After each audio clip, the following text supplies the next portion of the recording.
Assalamualaikum warahmatullahi wabarakatuh. Selamat datang di perkuliahan dalam jaringan, mata kuliah pendidikan orang dewasa dan manajemen pelatihan. Dan kali ini saya akan mencoba memaparkan materi ketujuh di termin UTS ini. Ini adalah materi terakhir, yakni terkait dengan gaya belajar orang dewasa. Setelah mengikuti perkuliahan kali ini, mahasiswa diharapkan dapat menjelaskan pengertian gaya belajar, teori kecerdasan manusia dan teori belajar majemuk, kemudian gaya belajar orang dewasa, misalnya gaya belajar quantum learning, accelerated learning, dan membandingkan keunggulan serta kelemahan serta relevansinya setiap gaya belajar dengan pendidikan orang dewasa. Masuk ke pembahasan yang pertama, sebelum kita melihat macam-macam gaya belajar gitu ya, kita perlu tahu dulu bahwa eh, di dalam menentukan gaya belajar setiap diri individu itu tentu akan dipengaruhi oleh jenis dan cara kerja otak yang ada di masing-masing individu itu sendiri gitu ya. Yang mana ini nanti yang akan mengelompokkan individu itu termasuk ke dalam jenis kecerdasan yang mana gitu ya. Nanti akan saya jelaskan ada 8 jenis kecerdasan manusia yang tentunya itu dipengaruhi oleh cara kerja otak yang dimiliki oleh masing-masing individu. Baik, sebelum kita membahas lebih lanjut terkait dengan pembahasan jenis otak dan cara kerja otak, sebelumnya saya akan menjelaskan apa itu gaya belajar gitu ya. Jadi gaya belajar adalah cara-cara atau metode yang dimanfaatkan oleh setiap individu yang belajar, di mana cara-cara tersebut merupakan suatu proses yang memanfaatkan beragam potensi kecerdasan gitu ya.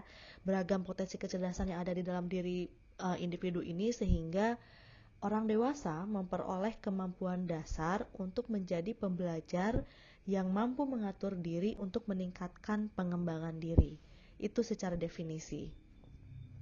Sebagaimana telah diuraikan di pertemuan-pertemuan sebelumnya bahwa pendidikan orang dewasa adalah pendidikan sepanjang hayat dan ini merupakan pendidikan yang senantiasa merespon terhadap permasalahan yang dihadapi oleh orang dewasa, tentunya sejalan dengan tugas-tugas perkembangannya dan perubahan kebudayaan di mana mereka berada gitu ya.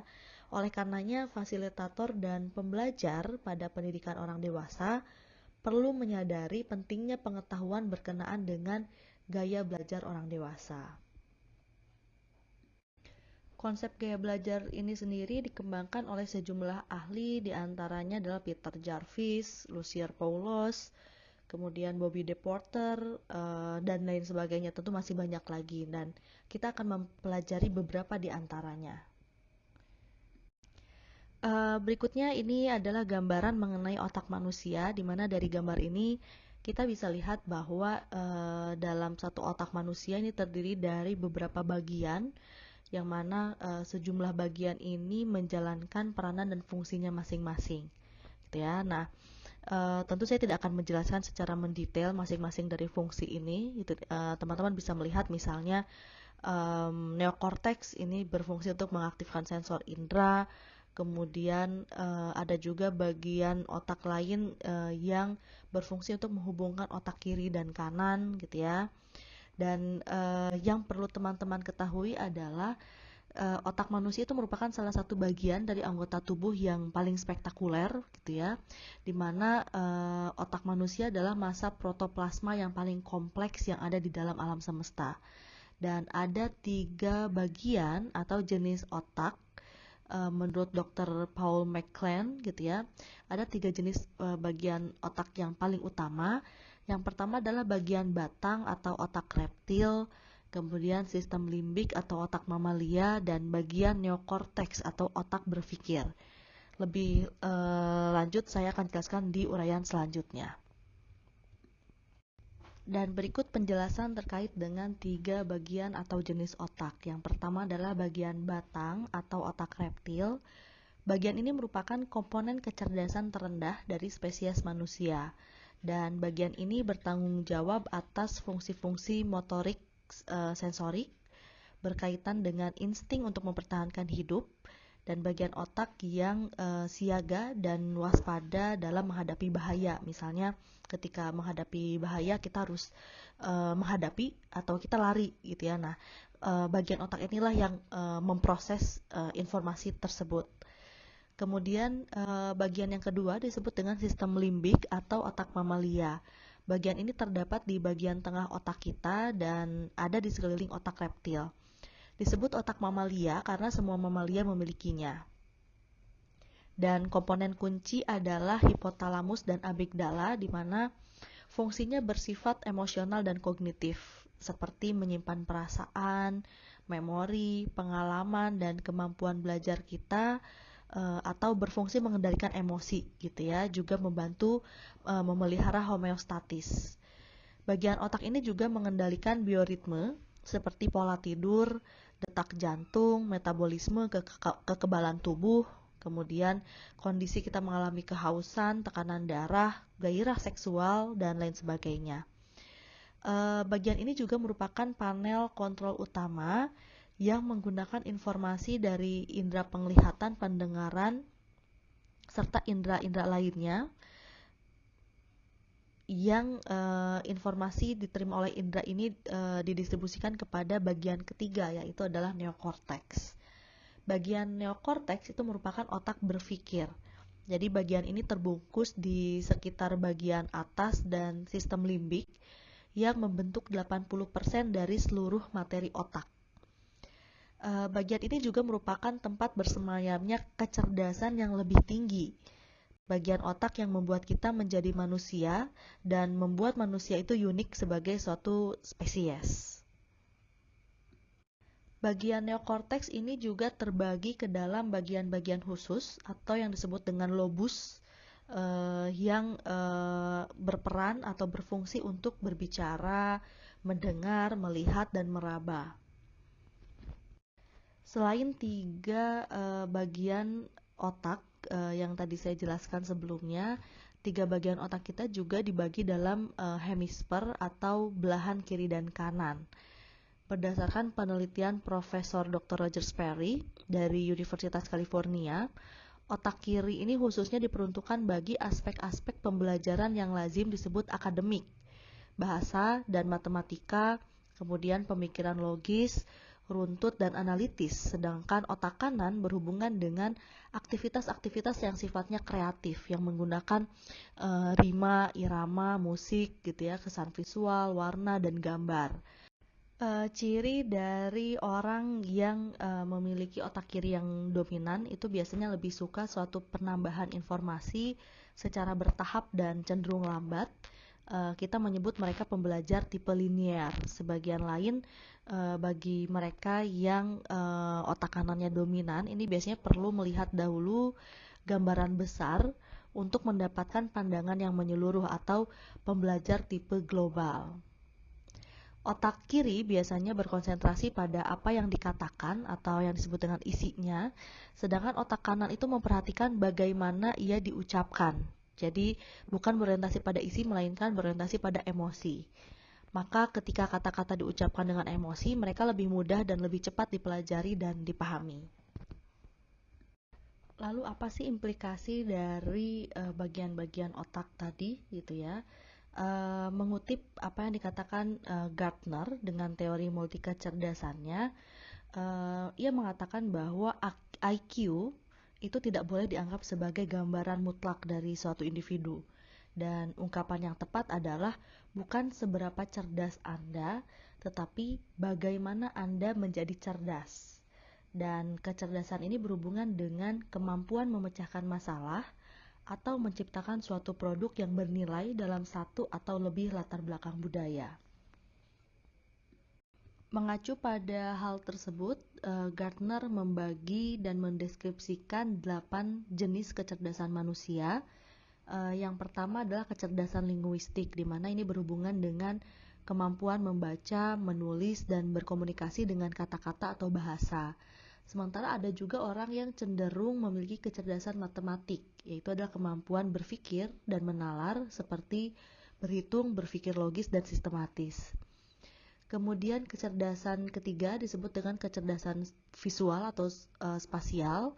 Ini berhubungan dengan kemampuan berpikir dengan menggunakan gambar. Sementara kecerdasan musikal ini adalah orang-orang yang mampu mengubah atau menciptakan musik, kemudian bisa bernyanyi dengan baik, memahami dan mengapresiasi musik, serta menjaga ritme. Yang kelima adalah jenis kecerdasan kinestetik. Ini adalah kemampuan menggunakan tubuh dalam mengemukakan gagasan dan emosi. Adapun kecerdasan intrapersonal berhubungan dengan kemampuan menganalisis diri atau merenung serta menilai perilaku, prestasi, perasaan, menyusun rencana dan menyusun tujuan yang ingin dicapai. Selainnya, kecerdasan interpersonal ini berkaitan dengan kemampuan bekerja dengan orang lain secara efektif. Dan terakhir atau kecerdasan jenis ke-8 adalah kecerdasan naturalistik atau insting. Ini kemampuan mengenal flora dan fauna. Nah, dari sejumlah deskripsi ini kira-kira kecerdasan manakah yang mendominasi diri Anda gitu kan? Apakah Anda termasuk orang yang memiliki kecerdasan linguistik? Artinya biasanya orang-orang yang seperti ini adalah orang-orang yang bisa memiliki kemampuan komunikasi yang baik, atau mungkin Anda merupakan orang dengan kecerdasan musikal gitu ya. Tapi ada juga barangkali di antara Anda yang memiliki kecerdasan visual atau kecerdasan kinestetik gitu. Nah, lebih lanjutnya nanti di praktikum teman-teman akan mengidentifikasi kira-kira gitu ya, teman-temannya termasuk dalam kecerdasan yang mana yang bisa kita lihat dengan menjawab sejumlah kuesioner untuk melihat tadi bagian daripada kecerdasan mana yang mendominasi atau yang dominan di dalam masing-masing individu. Masuk ke pembahasan selanjutnya terkait dengan tipe gaya belajar. Nah, dari ke-8 kecerdasan otak tadi, kita bisa menggolongkan tipe gaya belajar orang dewasa yang menjadi inti pembahasan dalam pertemuan hari ini. Yang pertama adalah gaya belajar kuantum, di mana menurut gaya belajar ini ada dua hal utama yang penting dalam gaya belajar. Yang pertama adalah bagaimana kita menyerap informasi dengan mudah, gitu yang disebut dengan modalitas. Dan yang kedua adalah cara kita mengatur dan mengolah informasi tersebut, gitu ya, atau dominasi otak. Dan modalitas seseorang itu dibedakan ke dalam 3 kategori. Yang pertama adalah visual, yakni orang-orang yang belajar dengan cara melihat, atau audio, yakni adalah orang-orang yang lebih suka belajar dengan cara mendengar. Dan modalitas yang ketiga adalah kinestetik, yakni belajar dengan cara bergerak, bekerja, dan menyentuh. Adapun karakteristik dari gaya belajar kuantum menurut kategori visual, audio, dan kinestetik tadi, misalnya orang-orang visual itu biasanya dicirikan dengan individu yang rapi dan teratur, berbicara dengan cepat, kemudian teliti terhadap detail, dan orang visual biasanya mementingkan penampilan baik dalam hal pakaian maupun presentasi. Kemudian ya tentunya orang-orang yang visual ini dapat mengingat dengan baik dan juga mengasosiasikannya dengan hal-hal yang visual. Dan orang visual juga dinyatakan sebagai orang-orang yang memiliki kemampuan membaca yang cepat dan tekun, karena biasanya orang visual ini lebih suka membaca daripada dibacakan. Kemudian lupa menyampaikan pesan verbal kepada orang lain, itu merupakan bagian daripada kelemahan dari orang visual gitu ya. Dan sering menjawab pertanyaan dengan jawaban yang singkat gitu, lebih suka melakukan demonstrasi dibandingkan dengan berbicara. Sementara kalau orang-orang yang auditorial ini biasanya dicirikan dengan orang-orang yang mudah sekali terganggu dengan hal-hal yang bising gitu atau keributan-keributan. Kemudian orang auditorial cenderung lebih suka berbicara kepada diri sendiri saat bekerja, senang membaca dengan keras dan mendengarkan, juga dapat mengulangi kembali dan menirukan nada, birama, dan warna suara gitu. Ini keterampilan yang baik yang dimiliki oleh orang-orang auditorial. Kemudian biasanya orang auditorial juga dicirikan dengan mereka yang berbicara dalam irama yang terpola. Kemudian suka berbicara, suka berdiskusi dan menjelaskan sesuatu dengan panjang lebar. Adapun orang-orang kinestetik ini dicirikan dengan mereka yang biasanya berbicara dengan perlahan gitu ya, menyentuh orang untuk mendapatkan perhatian mereka, berdiri dekat ketika berbicara dengan orang, dan biasanya sih selalu berorientasi pada fisik dan banyak bergerak gitu ya. Kemudian orang-orang kinestetik ini lebih suka belajar melalui manipulasi dan praktik. Adapun menghafal itu biasanya dilakukan dengan cara berjalan dan melihat. Dan kecenderungan lainnya adalah orang-orang kinestetik ini orang-orang yang tidak dapat duduk diam untuk waktu yang lama. Juga tidak dapat mengingat geografi kecuali jika mereka memang tidak pernah berada di tempat itu. Kemudian tipe gaya belajar berikutnya adalah cara belajar cepat atau accelerated learning, di mana cara belajar cepat atau CBC ini merupakan suatu metode yang memungkinkan pembelajar untuk belajar dengan kecepatan yang mengesankan, dengan upaya yang normal dan dibarengi dengan kegembiraan. Jadi cara belajar cepat ini merupakan metode yang mengakui bahwa setiap individu itu memiliki cara belajar pribadi pilihannya yang cocok dengan karakter dirinya. Individu yang belajar dengan gaya belajarnya sendiri berarti belajar secara alamiah bagi dirinya sendiri.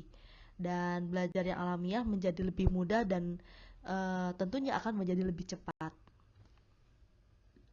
Tujuan dari cara belajar cepat ini sendiri antara lain melibatkan secara aktif otak emosional yang berarti membuat segala sesuatu mudah diingat, kemudian mensinkronkan aktivitas otak kiri dan kanan, menggerakkan kedelapan kecerdasan otak sedemikian sehingga pembelajaran dapat diakses oleh setiap orang, dan sumber daya segenap kemampuan otak yang digunakan.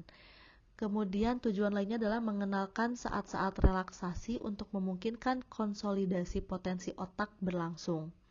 Walaupun memahami sesuatu dan mengingatnya merupakan hal yang berbeda, tetapi semua pelajaran dianggap bermanfaat dan perlu disimpan dalam memori.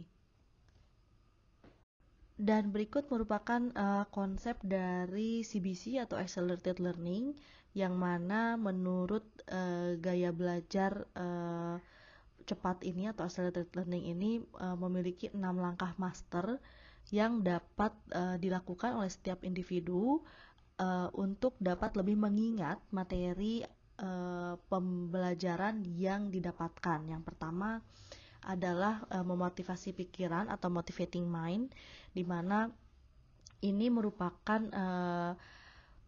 langkah awal dalam menyerap informasi atau materi yang kita dapatkan gitu ya. Misalnya dengan memotivasinya, ketika saya belajar POD maka ini akan bermanfaat bagi hidup saya gitu ya, misalnya untuk memahami bagaimana caranya menjadi fasilitator yang baik, bagaimana caranya menjadi pembelajar yang baik gitu ya. Nah, ini adalah bagian daripada motivating mind.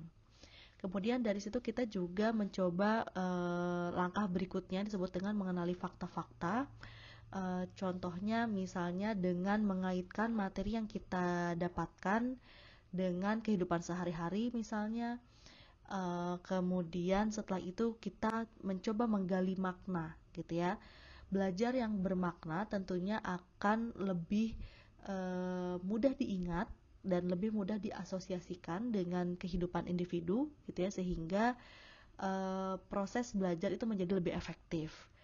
Kemudian memicu memori ini berkaitan dengan bagaimana cara kita merefleksikan hal-hal yang pernah kita dapatkan pada masa-masa lalu gitu ya, atau pengalaman-pengalaman lalu, dan mencoba merecall memori-memori yang kita miliki, gitu ya. Kemudian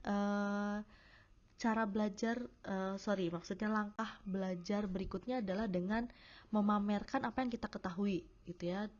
Misalnya, ini dengan kata lain, ketika kita sudah memahami suatu teori, maka menjadi lebih baik ketika kita bisa menjelaskan teori itu kepada orang lain, gitu ya. Ketika kita mengamalkan ilmu-ilmu yang kita miliki, maka teori atau informasi yang kita pahami tersebut akan lebih lama tersimpan di dalam memori.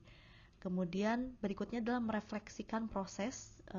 Ini artinya ketika kita bisa mengevaluasi proses belajar yang kita lakukan, kemudian bagaimana proses pemahaman yang kita miliki, sampai pada bagaimana si teori itu tersimpan di dalam memori atau otak individu itu sendiri. Berikutnya tipe gaya belajar orang dewasa yang ketiga, yakni adalah gaya belajar menurut Lussier-Paulos, di mana Lussier dan Paulos ini menggabungkan dua gaya belajar sebelumnya, itu bahwa gaya belajar orang dewasa merupakan hasil interaksi atau kombinasi dari aspek-aspek perilaku pada individu yang mencakup perasaan atau feeling, kemudian pikiran atau thinking, pengamatan atau observing, dan melakukan atau melaksanakan yang disebut dengan doing, gitu ya. Dan interaksi tersebut menghasilkan 4 gaya belajar yang bisa digambarkan dalam satu kuadran. Akan saya jelaskan pada paparan selanjutnya. Ya, ini yang tadi saya maksud terkait dengan aspek-aspek perilaku pada individu yang saling berpengaruh satu sama lain, gitu ya. Yakni aspek feeling, doing, thinking, dan observing. Dan keempat aspek inilah yang menentukan kecerdasan manusia, gitu ya, atau menentukan gaya belajar individu. Gaya belajar yang pertama disebut dengan accommodators. Jadi orang-orang yang tergolong akomodator adalah mereka yang menyukai belajar dengan melakukan dan merasakannya sendiri, atau learning by doing and feeling. Dan orang-orang akomodator cenderung belajar terutama dengan menggunakan pengalamannya sendiri, bertindak sesuai perasaan bukan berdasarkan hasil analisis yang logis.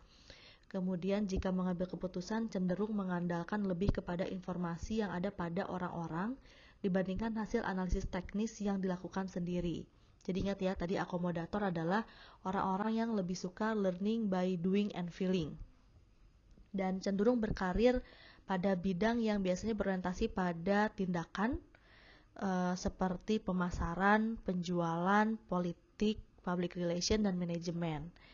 Dan orang-orang akomodator ini biasanya tergolong pemimpin yang baik, yang bersedia mengambil resiko penting dan mudah mengerjakan sesuatu. Tetapi di pihak lain, akomodator tidak selalu mempunyai tujuan yang jelas dan mengembangkan rencana secara praktis, karena orang akomodator ini cenderung sering membuang-buang waktu dalam kegiatan-kegiatan yang tidak penting. Sementara gaya belajar yang kedua disebut dengan divergers. Ini adalah mereka yang tergolong individu-individu yang menyukai belajar dengan mengamati dan perasaan. Jadi disebut dengan by observing and feeling.